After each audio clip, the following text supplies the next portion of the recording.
Hey, what's up guys, it's Thunderstruck115, and today, I have my COD Zombies hot takes video that I alluded to earlier. Seeing as Black Ops 6 Zombies is on the horizon, I figured this would be a good time to do this. So if you're interested in listening to me spout my shitty ass opinions on this game mode for about, I don't know, 36 minutes, then this is the video for you. So I guess we'll get the underrated and overrated game hot takes out of the way first. So first up, we have World at War. I'm not sure if this is still a hot take, but I'd say it's kinda overrated. Look, I have a lot of respect for this game. Without it, we wouldn't have COD Zombies, but it's very bare bones. Most maps don't even have Pack-a-Punch, and 99% of the time that I boot it up, it's to play Derice. That's not to say that you can't have fun on the other maps, but they just don't feel complete, as they were still building the base progression in those early maps. Pretty much everything World at War offers is offered in future games, but with much more on top of it and more refined as well. Hell, all the maps are even available in Black Ops 1 and Black Ops 3.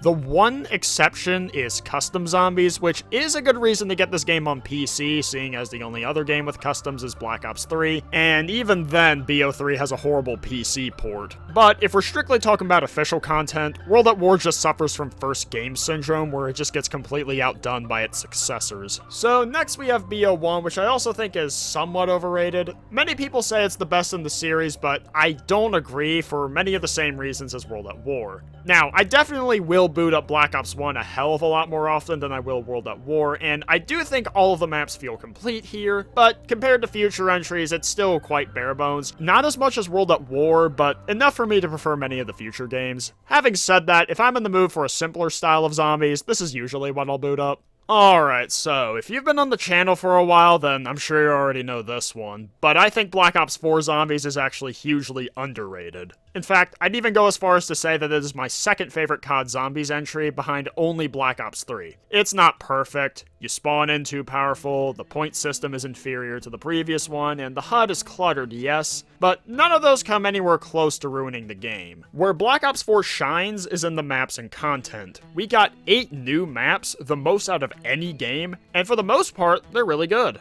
While the Aether maps do technically reuse layouts from previous maps, they were also significantly changed to the point of playing completely differently than the maps they were based on, and in my mind, that counts as a new map, even if I would have preferred a more original layout. These maps have a ton of optional content that you can do if you want, but you don't have to. 9, Classified, Dead of the Night, Ancient Evil, and Tog der Toten are all amazing maps. Voyage of Despair is a really good map. The only ones that somewhat disappoint me are Blood of the Dead and Alpha Omega, and even then I'd hesitate to call them bad maps. On top of that, you have Rush Mode, Gauntlet Mode, difficulty options, custom mutations, and some of the best main Easter egg quests in Zombies from a gameplay perspective. On top of that, it made several quality of life improvements, and while some of the mechanics were a downgrade, there were some that I really liked, such as the new shield system that creates a skill curve, the operator mods for the weapon kits, the modifiers for the perks, the expanded Pack-a-Punch system, and more. Frankly, if this game wasn't completely broken at launch, I genuinely believe that it would have been received far better than it was. Finally, we have Black Ops Cold War, aka Crash Ops Cold Sore.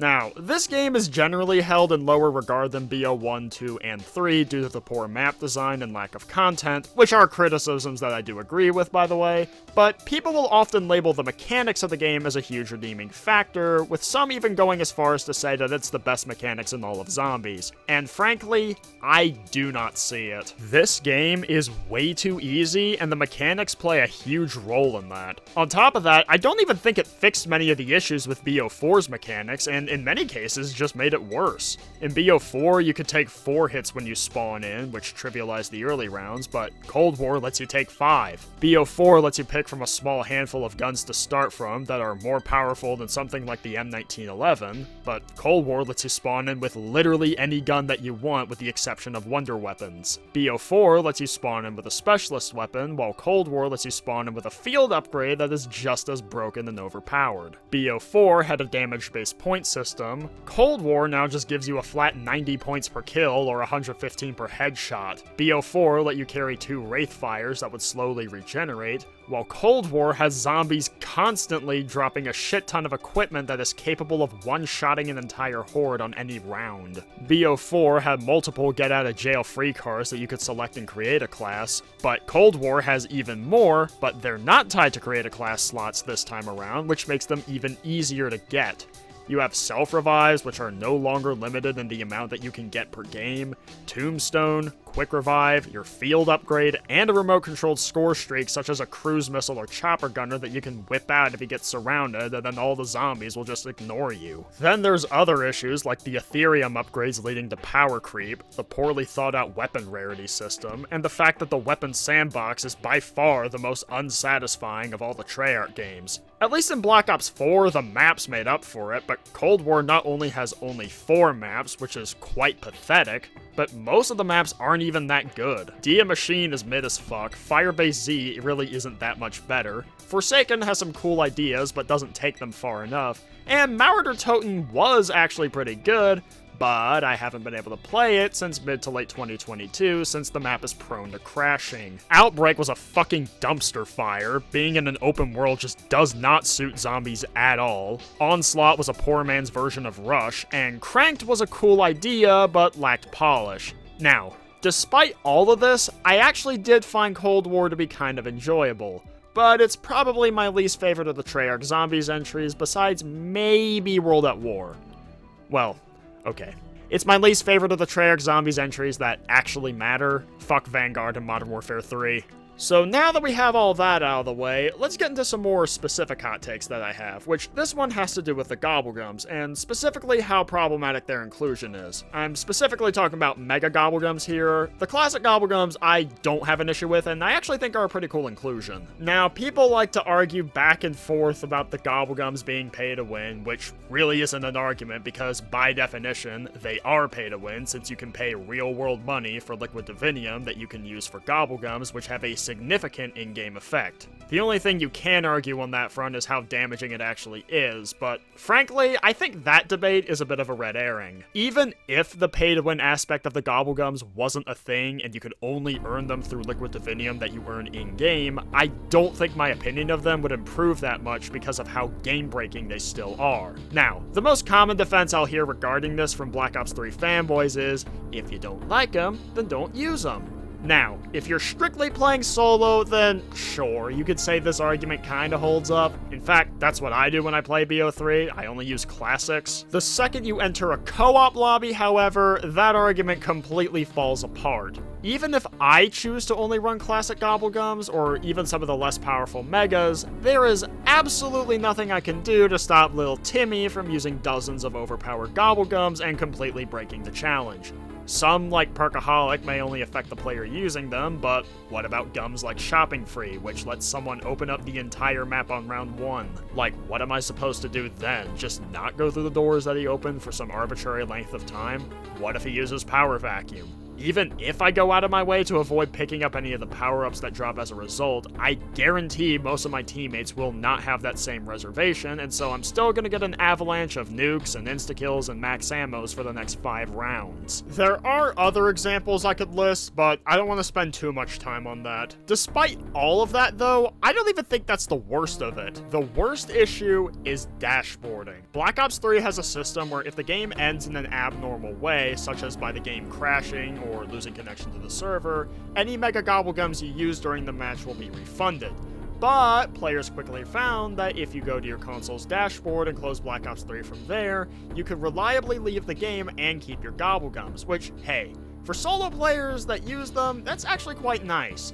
But it continues to ruin co-op lobbies even further because now it incentivizes rage quitting. Granted, rage quitting has always been a thing in Zombies, but it only happened about 5% of the time in the other games. In Black Ops 3, however, if someone is running Mega Gobblegums, there is about an 80% chance that they will dashboard the moment they go down because they do not want to risk losing their gums.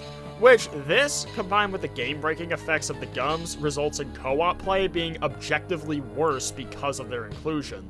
I could also talk about how certain systems were moved from creative map mechanics to being forced into the Gobblegum system. For example, how most maps in Black Ops 1 and 2 with more than 4 perks allowed you to repeatedly earn all the perks in the map, but in Black Ops 3, the only new map that lets you do that is Zetsubo. The rest only let you do so by using Gobblegums, which is just a downgrade. It's for these reasons that I am actually skeptical of how good a decision it is to have Gobblegums return in Black Ops 6 Zombies, though I do think think that if they rein in how overpowered they are, it can work. Or alternatively, have two sets of playlists. One for those that only want to use the more balanced classic Gobblegums and get the intended experience, and another where people can break the game with Mega Gobblegums to their heart's content. Now, with all this in mind, you may be wondering how this translates to the Elixir system in BO4, and I do have many of the same issues, though I will say the Elixirs are more tolerable because A, the dashboarding exploit is gone, so there isn't an incentive to rage quit, and B, on average, the Mega Elixirs aren't as game-breaking as the Mega Gobblegums. My next hot take has to deal with complexity in the Zombies maps, particularly in games like Black Ops 2, 3, and 4. If you've been around the community for a while, then you've probably noticed that there are two camps on this issue. On one side, you have people that love maps like Origins, Mob of the Dead, Der Eisendrache, Dead of the Night, and other complex quest-style maps that are commonly seen in Black Ops 2, 3, and 4. The other side is the one that hates those types of maps for being too complex and prefers the simpler and straightforward map design of the maps in World at War, BO1, and Cold War. I'll often hear this camp complain about how maps like Origins suck because they don't want to have to look up guides on how to get the staffs, or how they don't want to learn how to get all the optional side content on maps like Gorod Krovi or Der Eisendrache and such. Now, I can understand if you don't want to go out of your way to get everything on the map. What I don't understand is why people act like a map is bad for simply having it. Most of the stuff I hear people complain about is optional side content that you do not have to get if you don't want to. Don't want to get the G-Strikes on Origins? Don't have to. Don't want to get all 4 of the bows under Eisendrache? You don't have to. Don't want to get the spider bait on Zetsubo? Don't have to. Don't want to get the silver bullets or the steak knife? You don't have to. The problem I have with the simpler zombies is better crowd is that they like to act like a map is worse for simply including these optional side quests. If Kino der Toten had an optional quest to unlock a melee weapon similar in power to the Golden Spork if you do a side quest, would that make the map worse?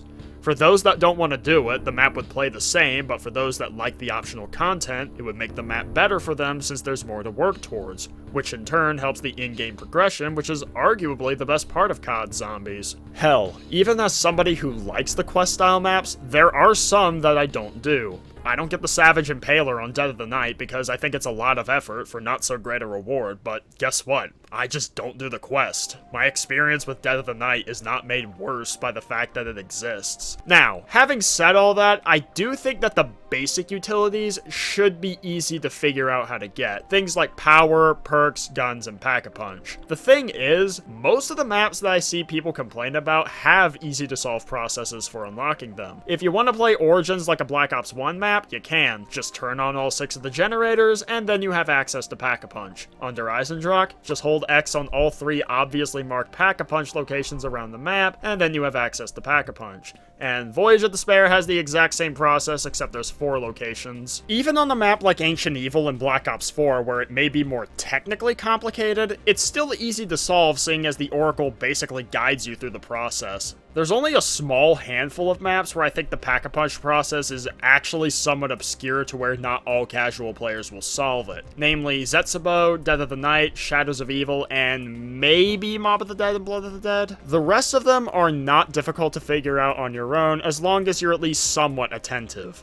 The other thing you could bring up is that several main Easter eggs require the completion of side Easter eggs, but in that case, I'd say it ties more into issues with the main quest rather than the inclusion of side quests.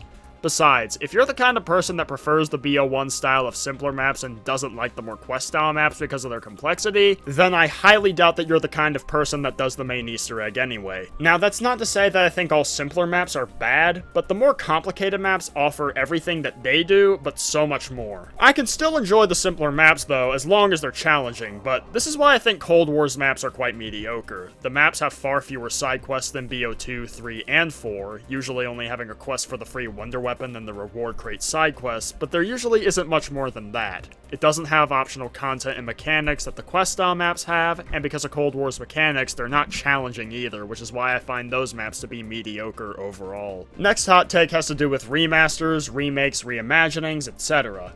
Back in 2017, we got Zombies Chronicles in Black Ops 3, and that was a major moment for the Zombies community, and I, like everyone else, loved it.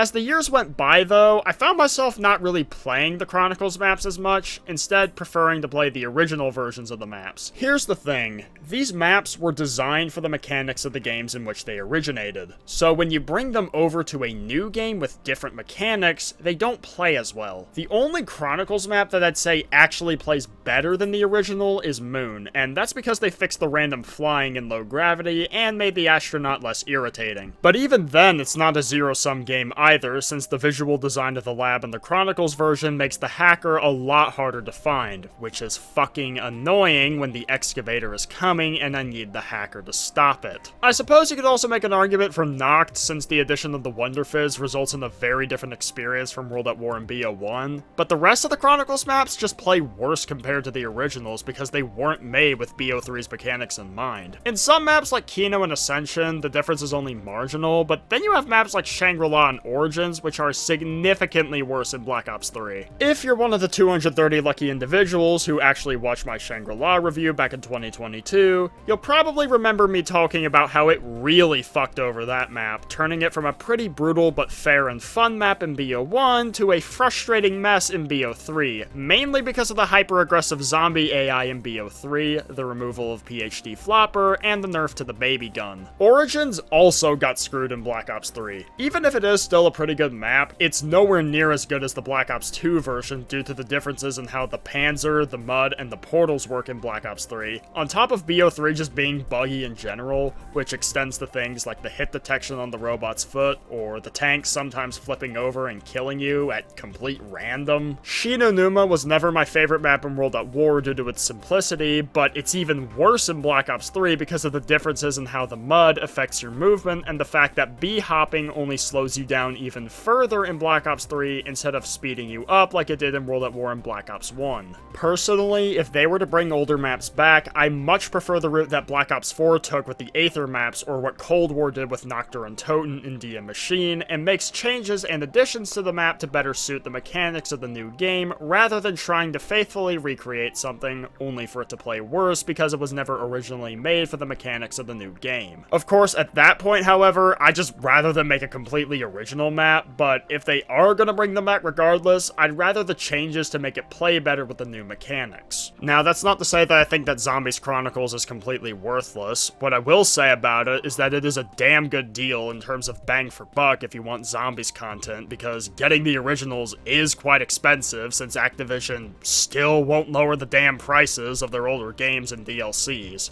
On top of that, PlayStation players don't have a convenient way to access World at War, BO1, and BO2, since Sony refused to do PS3 backwards compatibility on PS4 and PS5. Xbox and PC players don't have this problem, because on Xbox, those games are backwards compatible on Xbox One and Xbox Series consoles. Meanwhile, PC has access to them on Steam, but on PS4 and PS5, the only versions of those maps available on those consoles are the Chronicles versions. Now, ever since 2017, there has been a lot of people asking for Zombies Chronicles 2 to remaster all the maps that they didn't get to in Chronicles 1, and if I had $1 for every fake-ass rumor I've seen regarding Zombies Chronicles 2, I'd have enough money to hire Treyarch to actually make it. But if I'm being completely honest though, I don't want a Zombies Chronicles 2. What I would much rather them do to bring back the older maps is to do something like Halo MCC, where you have the original versions of the maps available on modern platforms in their original form with the mechanics of the game that they were originally in. If they wanted to give the maps a graphical facelift, they could, as well as other improvements like 120 FPS on modern consoles and more customization for the controls, but they should play the same as how they were originally made.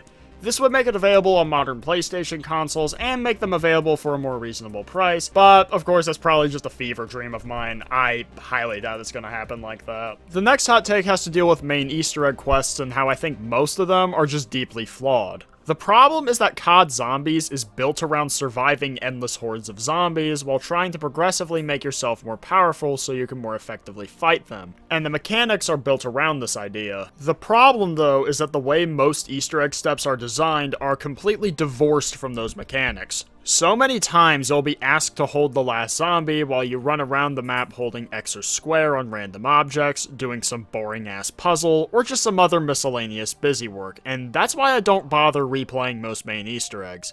This is also why I think BO4 had some of the best main Easter egg quests, because there are plenty of steps where you're actually fighting zombies, or completing some challenge that complements the gameplay loop more. 9 is a good example. Now, admittedly it is front-loaded with padding, but once you get past that, then you have steps that are actually challenging, such as one where you have to destroy the Blight while trapped in the small room and dealing with zombies, or hunting down and killing special zombies in a certain order, or doing lockdown steps where you have to hold out while restricted to a certain area, or fight a bunch of gladiator and brawler enemies with an infinite specialist weapon.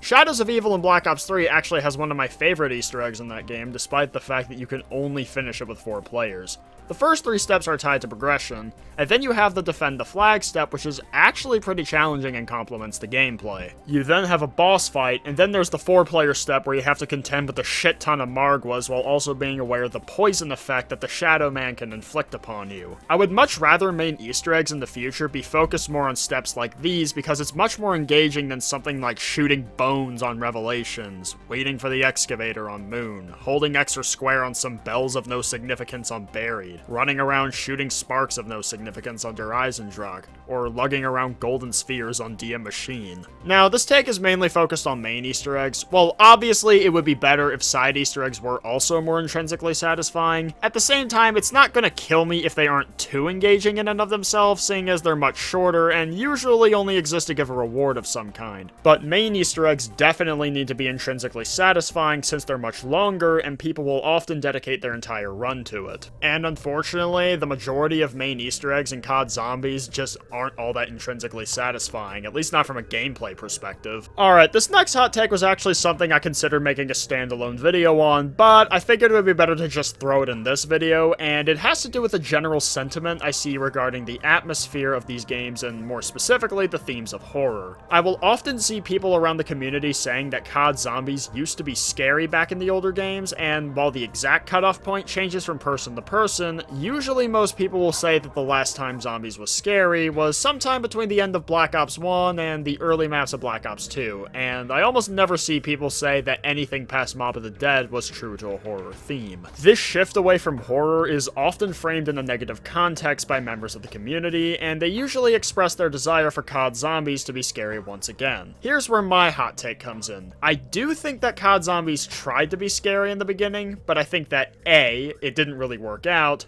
B, the cutoff point was much earlier than what most people will say, and C, the shift to a more over-the-top theme found in late Black Ops 2, as well as the entirety of BO3 and 4, was a good decision. There are several reasons for this. The first is the way that the gameplay style of Zombies just does not work well for a horror theme. This is an arcade-style horde survival game. Oftentimes when I hear people talking about how X map or X game was scary, they'll usually only talk about the first few rounds. Now, I do think that those first few rounds can actually be unnerving in some of those older World at War maps, but the thing people fail to consider is that those first few rounds are not how the majority of the game goes. Most of the game is not spent like this.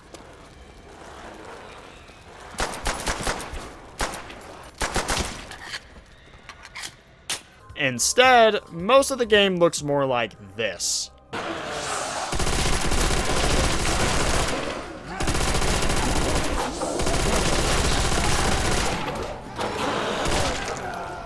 Or perhaps something like this.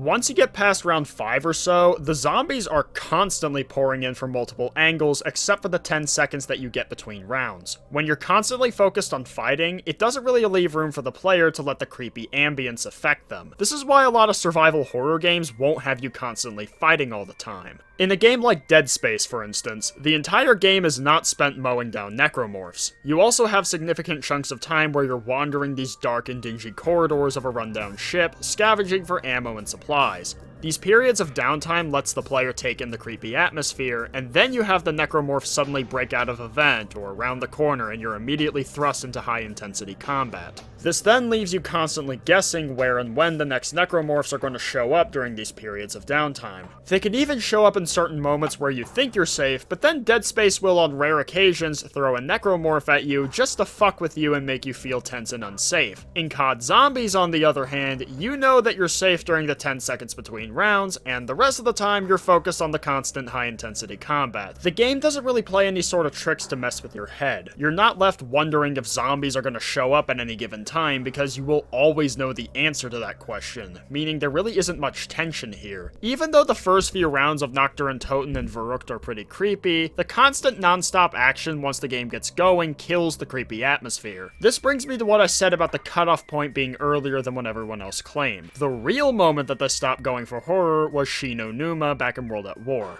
That's right, Zombies has not gone for horror since the days before Pack-a-Punch was a thing. Shi no Numa marked several changes. The map was now brighter and less foggy. The buildings aren't nearly as decrepit and run down as Nacht and Verrückt, and the most important one was the addition of the Ultimus crew. Nacht and Verrückt had you playing as 4 nameless Marines. In Nacht, they were completely silent, while in Verrückt, they had some generic voice lines. The Ultimus crew, however, are literal walking stereotypes played for laughs, which throws a huge wrench in the idea of COD Zombies trying to be scary. If I'm playing as a silent, blank slate protagonist, I can freely project my own thoughts and feelings onto them. If I'm scared of what's happening in the game, then I could safely say that that's what my character is feeling. When you have a named voice character, however, you can only do so within the confines of how that character is portrayed. If my in-game character is fighting for his life against hordes of zombies, but they're constantly cracking jokes and one-liners, then that tells me that feeling afraid and creeped out by what's going on in the game is not the appropriate thing to feel. Now, I understand that you can still have comic relief characters in an otherwise scary game, but when literally every fucking voice line from the only characters actually present are comic relief lines, then that doesn't really sell a horror atmosphere. And when combined with the gameplay structure I talked about earlier, it feels more like a 1980s action movie, which suits the gameplay a lot better than horror does. This continued throughout Black Ops 1, with Ultimus being present in most of the maps and their characterization remaining consistent. Even in the 2 maps that didn't have Ultimus, those being 5 and Call of the Dead, you instead had 4 historical figures from the 1960s and 4 well-known actors respectively. And like Ultimus, they're played for laughs more than anything else. BO2 gave us the Victus crew, which were once again walking stereotypes played for laughs. It wasn't until the Blundell era where zombies took on a more serious tone, but it wasn't horror. Instead, you had deeper characters like the Primus crew, the Mob of the Dead crew, or the Chaos crew with deeper characters and more development, but set in fantastical settings like World War I battlefields with giant robots, medieval castles, war-torn Stalingrad with fire-breathing dragons, Roman Colosseums, a haunted mansion with Halloween-inspired monsters, etc. These more chaotic and over-the-top settings actually complement the gameplay structure, while horror runs counter to it. For these reasons, I don't think that going back and trying to make COD Zombies a horror game would work, since you would need to change up the gameplay structure to suit the theme for it to work effectively. And so, I think Treyarch taking the opposite approach of changing the theming to suit the gameplay structure was the better choice. Alright, to cap this off, I'm just going to run through my list of overrated and underrated maps. So, first off, Kino der Toten, I think it's overrated. Although, to be honest, I'm not sure if this is still a hot take, because I've seen this opinion grow more prevalent as of late. But Kino's a good map, but it didn't really do much to innovate on top of Derice, and on top of that, Derice is just a better map overall. It's got a more interesting layout, both the camping spots and the training spots are more interesting. I like the Pack-a-Punch process there better than I do on Kino. It actually has a main Easter egg. I mean, Kino has a better wonder weapon, and I guess there's more trap variety, but that's about it. Next up, we have 5, which I actually think is underrated. The thing I like about it is the fact that it's actually challenging. Sure, it's still a simpler style of Black Ops 1 map, but if you're gonna have a simple map, like I said earlier, I prefer them to be challenging, and I think 5 does a really good job of that. I never really appreciated this map when I was younger, but I think that's mainly just because I sucked at the game at the time. Over the years, though, this has definitely grown on me, and I actually much prefer this over Kino. Next, we we have Ascension, which I think is also slightly overrated. I mean, it was pretty innovative, but much like Kino, I find it too easy. It still has that BO1 simplicity, and on top of that, you also have the monkeys, which are just irritating. Next, we have Moon, which I definitely think is overrated. Don't get me wrong, having a map on the moon is a pretty fucking cool concept, but unfortunately, there's a bunch of frustrating mechanics. Area 51 kills co-op play, low gravity isn't utilized well, but there's a bug in the Black Ops 1 version which causes you to randomly fly if you start sprinting. The astronaut is one of the worst special enemies in all of COD Zombies. It's irritating, but not challenging. The excavators are just an annoyance. They're not challenging either. They just force me to stop what I'm doing and go deal with it for 3 minutes every couple rounds. The map doesn't flow very well. For how big it is, there's not enough shortcuts or alternate transportation methods. And the main Easter egg is a fucking dumpster fire from a gameplay perspective because of how reliant it is on RNG. There are some redeeming qualities. The wave gun's really fun to use, the hacker's a pretty cool item, and the Easter egg from a story perspective is pretty good. But none of those are nearly enough to salvage this map from all the other issues it has. Alright, next we have Nuketown Zombies, which I think is underrated. I know not a lot of people are gonna like this one, and I understand why not many people like it, but I actually do think that the random perk spawns add something to the map. It gets me to adapt, which offers a uniquely challenging experience that I really enjoy. Next we have Transit, which I think is kind of overrated. As of late, I've been seeing quite a few people say,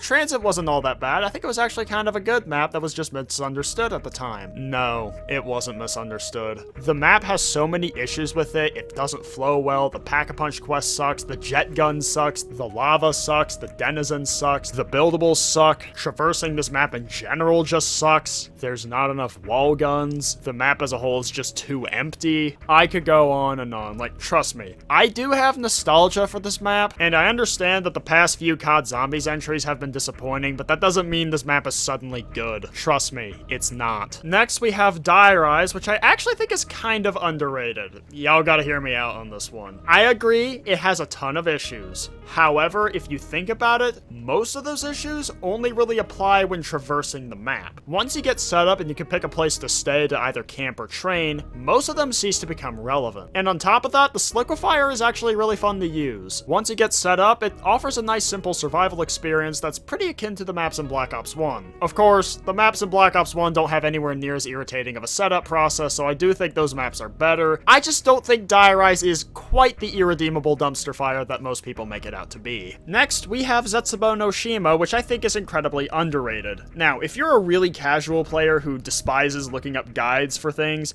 then I can understand y'all's hate towards the map, because the power and Pack-a-Punch are pretty complicated processes that are kind of tricky to figure out on your own. But I'll also hear a lot of people complain that this map has too many side quests, while also praising maps like Origins or Der Eisendrache. Like I said in my complexity hot take, you don't have to do the optional side quests if you don't want to. Now, that's not to say I think this map is perfect. I do agree the Thrashers are kind of annoying, and the main Easter egg isn't really all that great, but this map has a ton of optional side content, and if you like maps like Origins or Der Eisendrache, then Zetsubo also has a lot to offer along those lines as well. Also, fun fact, this is also the only new map in Black Ops 3 where you can get all 9 perks without having to use Gobblegums or complete the main Easter egg. Next, we have Voyage of Despair from Black Ops 4, which I think is underrated. I hear a lot of people say that this map is terrible, but I have not heard a single convincing argument as to why it's terrible. One reason I hear is that it's too confusing, to which I say any map is going to be confusing when you first play it. You've got to learn the map layout, and it's really not that difficult to figure out. You have a top path and the bottom path that connects at 3 points, those being the forecastle, the grand staircase, and the poop deck.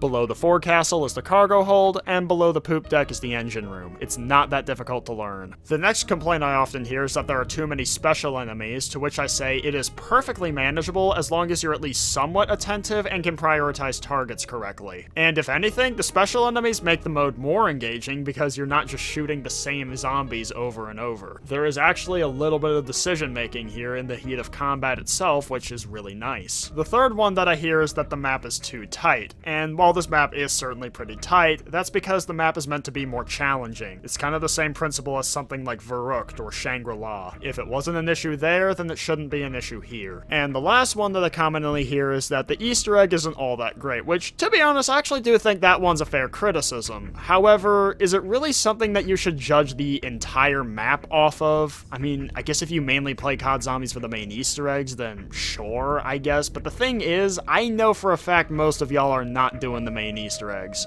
And if you don't believe me, look at the achievement completion numbers on Steam or Xbox Live or PlayStation. Next, we have Blood of the Dead, which I think is somewhat underrated. I hear a lot of people say it's one of the worst maps of all time, and while I definitely think it was disappointing and well below average, I wouldn't really go that far. It's decent enough, but it's not great, and yeah, it has a lot of flaws. Not really much else to say there. Next, we have Tog der Toten, which I think is hugely underrated. In fact, I'd go as far as to say that this is an S-tier map as a map on its own. Now, I will 100% agree that as the ending to the entire Aether story, yeah, this was pretty disappointing in that regard. But seeing as COD Zombies is not a story-driven game, and the fact that the Aether story has sucked ass ever since Black Ops 2, I don't really think that's a huge deal. At least not for me. But this map has so much content and new additions, a lot of people write it off as just a shitty remaster of Call of the Dead, but again, it's not really a remaster because it's not trying to play anything like Call of the Dead. There's a lot more side quests available to do on the map. The new challenge system is really cool. We got 2 new wonder weapons, the Wunderwaffe Sniper and the Tundra Gun, which are both really effective and fun to use. Things like the Samantha music boxes, the snowballs and its upgrade, the heat pack. The map itself overall flows really well. It's got some pretty cool mechanics like the electric zombie and the way it interacts with the ice water. Like, this map just seems to get better every single time that I play it. Again, as an ending to the entire story, yeah, it wasn't that great, but again, as a map on its own, which at this point, that's how I view these, because again, this ain't a story-focused game mode, it's great. More than great, it's amazing. Finally, we got Dia Machine, which I think is overrated. I hear a lot of people praise this map, say it's really good, but personally, I think much like most of the other maps in Cold War, it's just mediocre. It's not bad, but once I realized how little there was to actually do on it, combined with the fact that it's easy as fuck because of Cold War and its mechanics,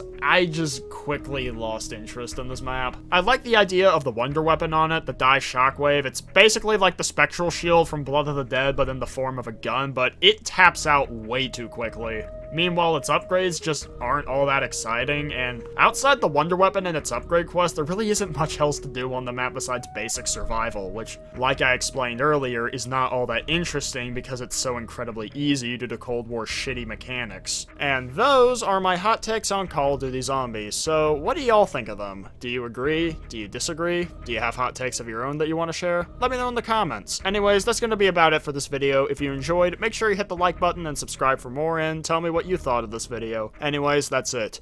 Peace!